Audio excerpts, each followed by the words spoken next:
L'atelier de formation sur le code électoral entre dans le cadre de la mise en œuvre de notre plan d'action pour une campagne apaisée, une campagne électorale apaisée.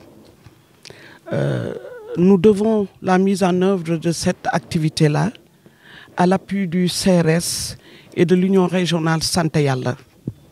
Nous avons eu aussi le plaisir de compter dans nos rangs pour présider cet atelier-là, Madame le maire, qui a représenté l'autorité locale et qui a donc présidé cette activité d'aujourd'hui, qui a réuni des partis, des femmes leaders des partis politiques, des organisations de la société civile et des jeunes également qui y ont pris part.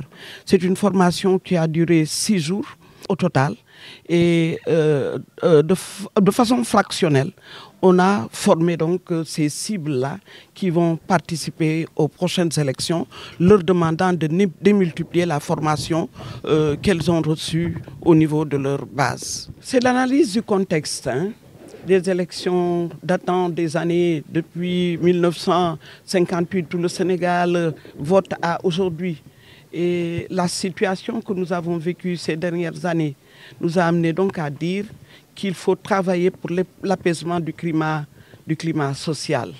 Et nous avons commencé, nous avons mis en œuvre ce plan d'action avec des organisations de la société civile.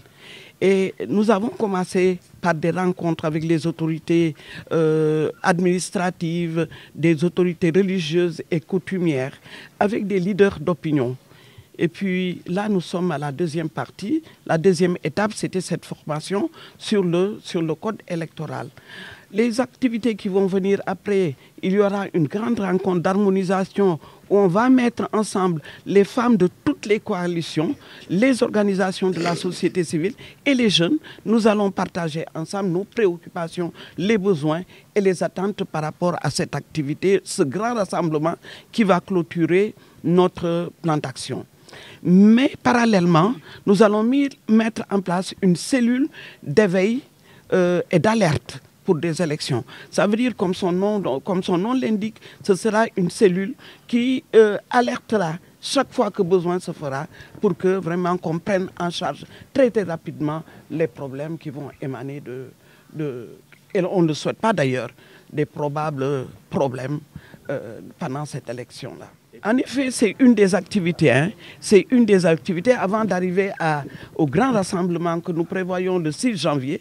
Nous allons également rencontrer les têtes de liste des coalitions.